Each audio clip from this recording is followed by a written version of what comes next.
Hi everybody, I hope that you're all doing well. So once again, back to do another Vlogmas video. This time we are talking about my favourite Christmas films. But first off, once again, we need to have a moment to talk about the Christmas jumper that I'm wearing. Once again, this is one that is borrowed from my sister. I'm gonna have to pop you down so you can see the whole thing. Little white and grey thing with reindeer on it. This is one that, once again, used to belong to me, but I've now passed it on to my sister because, let's bring this back up. Because like I've said before, I am much too cold for a jumper like this. Like, look how low this is. Like, you can see my top and my bra underneath it. Like, what are we doing? I get very cold around this area. But you know, for the purposes of filming a video, it is perfectly fine. And I do quite like being in my old clothes again. So like I say, I am here to talk about some of my favourite Christmas films of all time. Now, this is not going to be an exhaustive list of all of the Christmas films that I watch, or all of the Christmas films that are out there, definitely not. I don't want to put across this impression that I have like this hyper-inflated sense of my taste in films, especially in Christmas films. I feel like all of the films on my list are things that you would have heard of. They are definitely like the big popular Christmas movies, but I think there is a reason that so many people like them. It's because they're so good. And like I say, these do not represent all of the films that I watch in any given year. And there are definitely going to be films here that I think some of you will think I've missed off. For example, like Elf is not on this list. I wouldn't say that it is one of my favourite Christmas films of all time. I don't think it outranks any of these, but it has become a little bit of a December tradition that when we put up the Christmas tree, I like to put Elf on. It doesn't include all of the Christmas films that I watched when I was a kid. For example, I know there was like an animated Rudolph film that I really enjoyed, as well as a 1980s film called Prancer, which is all about a little girl who discovers a reindeer in her farm that is like stowed away, and she believes that it is Prancer, one of Santa's reindeer. I also know that my mum is going to be horrified that I haven't included Arthur Christmas because it's one of her favourites. But this is just a list of my personal favourite films that I look forward so much to watching every single year. So first off, I'm gonna go for something that isn't even a Christmas film. It is a Christmas episode from a TV series, and it is from Ally McBeal. So when I was like 15, 16 years old, my mum introduced me to Ally McBeal, which is a legal drama comedy from the late 90s, early 2000s, starring Callista Flockhart. And at the time, me and my mum were so obsessed with this series. For like a year or so, it made me convinced that I would want to be a lawyer, even though it has the most unrealistic depiction of what it is like to be a lawyer. But I remember my mum saying to me that she actually got into the series for the first time because the Christmas episode features our favourite singer, Josh Groban. Me and my mum love Josh Groban. He is probably my favourite male singer, and definitely if I end up doing a video about my favourite Christmas songs, I think Josh Groban is definitely going to feature. He's just got the voice of an angel. And yeah, he starred in a couple of episodes of Ally McBeal. I think it's where he actually got his big break, was on that show. And I think this Christmas episode of Ally McBeal is actually the second one in which Josh Groban guest stars, in which Ally comes across him again and has discovered that he doesn't want to sing anymore because of the death of his mother. And we find out from the father of Josh Groban's character that his mother was brutally murdered, which has meant that both father and son have really lost their faith and just their belief in the humanity of other people. And through the course of the episode, it is Ally really trying to help him process his grief and to want to sing again. And at the end of the episode, I believe he sings To Where You Are, which is one of my mum's favourite songs, and it makes her cry every single time. It's a much more somber episode of Ally McBeal. Like, Ally McBeal is much more of a comedy than it is a drama, but it gets me every single time. Next up, a film that I really enjoy is The Man Who Invented Christmas. This stars Dan Stevens as Charles Dickens, and basically is the story of how Charles Dickens came to write one of my favourite books, A Christmas Carol. It is the process of him writing A Christmas Carol, but it's also about his own relationship with his father and how different aspects of Charles Dickens' early life really impacted him and really inspired the story that he would come to write. I would say this ranks a little bit lower for me in terms of my favourite Christmas films because it is a little bit more of a quirky direction style than I personally prefer, but I think what really lifts it for me are the performances and also just the story of A Christmas Carol. Next up is an absolute classic. It is, for many people, I think, the definitive version of A Christmas Carol. It is The Muppets Christmas Carol. I cannot tell you how much I love this film. Definitely, I think this is the best Muppet movie. You've got Kermit playing Bob Cratchit, you've got Fozzie Bear playing Fozziewig. Like, I feel like that pun alone was worth the movie. You've got Gonzo playing the narrator, playing Charles Dickens, and then you've got Michael Caine, the great Michael Caine, playing Ebenezer Scrooge. The Muppet Christmas Carol is so much fun, but it also doesn't shy away from like the darker elements of the story, and particularly later on in the film when we meet the ghost of Christmas yet to come. oh, it gets dark, man. This was also the movie that made me really, really relate to Ebenezer Scrooge in a way that I never anticipated, in a scene where Ebenezer thinks that like there is somebody in his house and he ends up attacking his dressing gown. And then when he realizes there isn't anybody there and he's just like attacked his dressing gown, he's like, oh, my best nightgown. And I've never related to anything quite so hard. If I accidentally destroyed my dressing gown, I think I'd cry. Also, I feel like this film gives the best character entrance with Scrooge in the form of the song Scrooge. There goes Mr. Humbug, there goes Mr. Grim.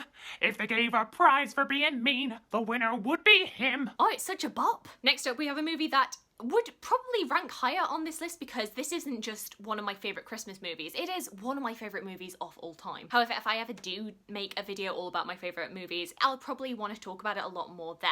However, one of my favourite films of all time is Love Actually. And I feel like recently there has been a bit of backlash to this, which I can kind of understand, but still, I love this film so much. I think there's been a lot of talk recently about the way that different relationships are portrayed in Love Actually, and particularly how love in Love Actually is portrayed, and especially talking about more problematic elements to do with this, and particularly like different plot lines to do with cheating and entitlement. And like, I totally get the issues with it, but I love this movie. So Love Actually follows a lot of different characters who are all kind of interlinked in some sort of way, going through the 6 weeks lead up to Christmas and particularly following different love stories. We have Bill Nighy, who plays Billy Mack, who is an aged rock star who is trying to get a comeback single in the form of Christmas Is All Around, which is a Christmassy cover of the famous Love Is All Around. I feel it in my fingers. I feel it in my toes. Christmas is all around me, and so the feeling grows. So if you really love Christmas, come on and let it snow. And he's very cynical about the whole thing. He doesn't think it's going to do well, but kind of his personality and his I don't care about anything, that attitude just unexpectedly charms everybody. Because we're British, we're cynical. We've got Hugh Grant, who plays the new Prime Minister who ends up falling for one of his PAs. We've got Emma Thompson, who plays a wife who discovers that her husband, played by Alan Rickman, is cheating on her. I think the storyline in Love Actually that is probably the most controversial is the one that is played out by Andrew Lincoln, Keira Knightley, and Chiwetel Ejiofor, in which Chiwetel Ejiofor and Keira Knightley have recently been married. Andrew Lincoln plays Chiwetel's best friend, who is often kind of mean and distant to Keira Knightley's character, but it very quickly turns out that he is in love with her, and that is why he's always kept her at a distance. And the storyline culminates with Andrew Lincoln coming up to the young married couple's house and basically doing his big romantic gesture to Keira Knightley, where he silently professes his love to her with big cue cards. And I feel like this scene has kind of been blown out of proportion, because I never saw this as being played as a big romantic gesture where like they both fall in love with each other. I saw it very much as Andrew Lincoln kind of accepting, like, I am never gonna have this girl, but because it's Christmas, I just need to tell her that I love her and then I'm gonna put it to bed. And yes, Keira Knightley does come out and she gives him like a quick peck on the lips, but that's not an I love you too thing. That is very much just like, thank you for telling me that, but I'm going back to my husband now. At which point the end of the scene is Andrew Lincoln saying, enough now. He recognises that that was probably a bit too far and that he needs to get on with his life. I don't know, I guess other people see it differently? I don't know. And of course I feel like all my friends would be criticising me if I did not mention one of my favourite lines in any movie ever, which is when Bill Nighy's character Billy Mack is on TV with Anton Deck, a very young looking Anton Deck, and he has completely like wrecked this interview, and then he has this final line which he directs to the children of Great Britain. Hi kids, here's an important message from your Uncle Bill. Don't buy drugs. Become a pop star and they give you them for free. And then very quickly Anton Deck have to be like, okay, and that's all we've got time for, now for a promotional break. Oh, I just love it so much. I think the beauty of Love Actually is that it is a Christmas film, but it's also like the one that transcends the Christmas season. You can watch that film whenever you want and you will be thoroughly entertained. Next up we have probably the oldest movie on this list, which is It's a Wonderful Life. Now I actually didn't grow up with It's a Wonderful Life. It's one that I came to probably when I was about 18, 19 years old, and I was so charmed by it when I first saw it. It's a story retelling the life of George Bailey, who in the present day is considering committing suicide. He's at an all-time low. He's starting to feel like he is just just a burden on his family, like he hasn't amounted to anything, that he's a failure at life. However, the universe has other plans for him, and we see St. Peter send down Clarence, who is an angel who has not yet got his wings, who is wanting to qualify as a proper angel. St. Peter sends Clarence down in order to convince George Bailey not to take his life. Most of the story is told through flashbacks where we get to see George Bailey from quite a young age up until the present day. And we very much start off where George Bailey is very ambitious. He wants to make a name for himself. He wants to travel all over the world.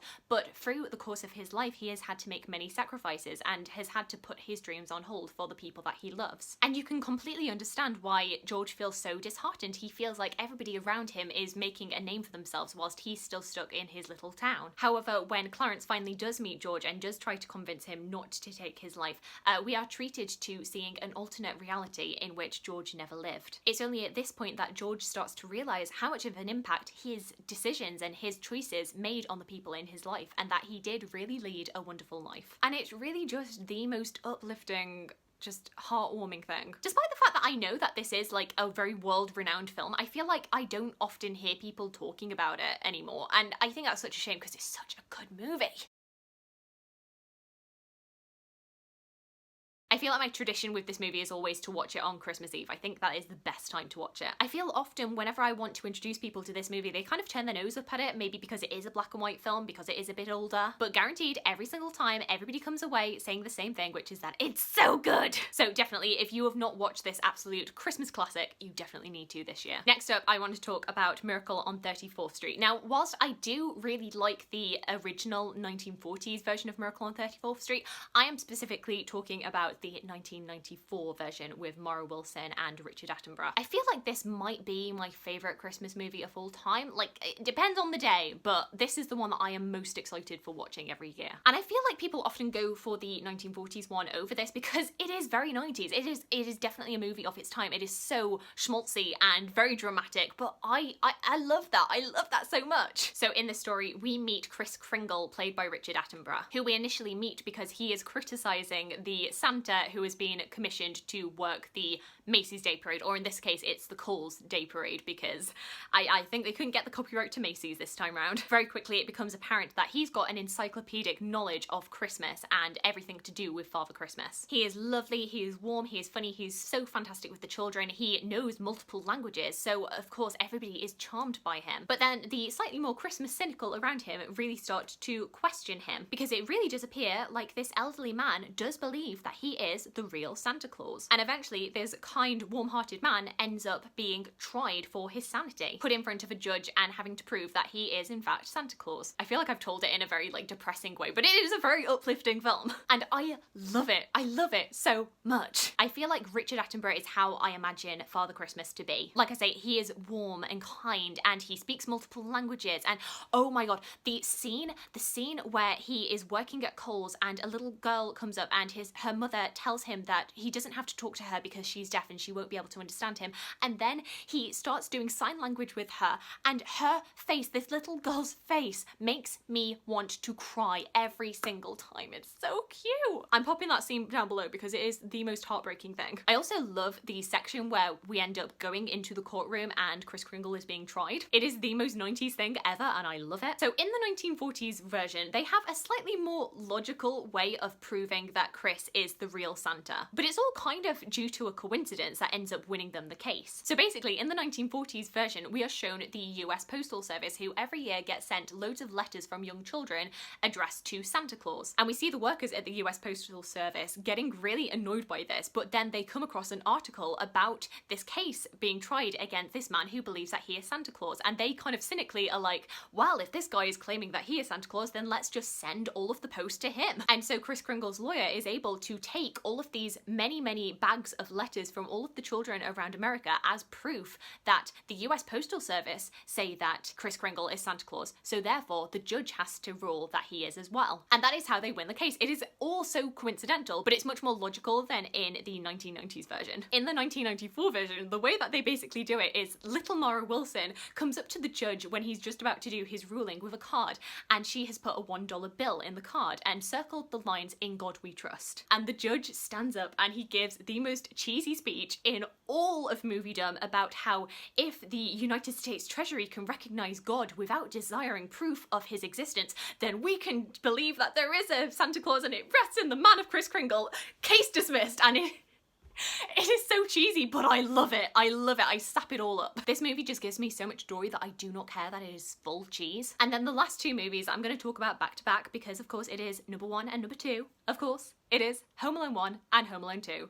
Who could have guessed? I mean, we all know that Home Alone 1 and 2 are the only ones worth mentioning. Though I will say, if you had to force me to pick between which one of them is my favourite, I would definitely go for number 2. So yes, Home Alone 1 and 2, in which we meet young Kevin McAllister, who is the youngest of his family and is often kind of maligned by his family, who through a series of very coincidental, unfortunate events, ends up twice being left behind by his parents in some sort of way. In the first movie, of course, he is famously left home alone. However, in movie number 2, he ends up getting to the airport with his parents, but he ends up on the wrong flight. And whilst his parents fly off to Florida, he ends up going to New York City. I'm definitely coming to realise that the main reason that I have ever wanted to visit New York is purely down to how glorious it looks in Christmas movies. Because I mean, between Miracle on 34th Street and Home Alone 2, like New York looks fantastic at Christmas time. I feel like I see so many people saying that Home Alone 2 is just a copycat of the original movie, but I could not disagree more. Like, I can completely understand why people kind of think it is a bit of a copy and paste from the original movie, but the stakes in Home Alone 2 are so much higher. Like, he is not in the comfort of his own home. He is in a brand new city that he has never been to before, a very dangerous city with lots and lots of people. And yes, whilst he does come across Harry and Marv for a second time and, you know, it's the same villains all over again, the stakes are much higher because now they don't just want to steal from his house, they want to kill him because they've got beef with him. Like, the tension is right up there and oh, it's so good. Also, Home Alone 2 gives us the most magnificent performance ever from Tim Curry. He plays the concierge and he just hams it up. It is so good. Like, did Tim Curry have to go as hard as he did in this role? No, but we appreciate it all the same. We've got a pizza, I love you. And then the ending where his mother finds him at Rockefeller Center looking at that massive Christmas tree. Oh, it's so cute. I just remember being a little child and just finding it so fun to see Kevin outsmarting all of the adults in his life in new creative ways. And it ramps up in the second movie to the point where I'm genuinely starting to root for the bad guys because I'm like, Kevin, I think you've brought this a little bit too far. But I love it because every single year on Christmas Day, we are watching Home Alone 2, me and my family, and every single year my family are like, oh, we watch this every year, Charlotte, why do we want to watch this? And by the end of it, they are howling. I don't know what else to say about this aside from it is a fantastic movie and it just gets me in the mood of Christmas every single time. So yeah, those are all of my absolute favourite Christmas movies of all time. Do let me know some of your favourites. I'm sure there are definitely ones that I've missed. I would definitely want to hear from you, especially of different versions of A Christmas Carol, because like I say, I think Muppets Christmas Carol is the only version that I have ever seen. And I know different people are particularly loyal to different Scrooges and really fight over which one is the best one. So do let me know, I'd love to hear from you. I hope you're having a fantastic, fantastic day and I look forward to talking to you again soon. Thanks. Bye!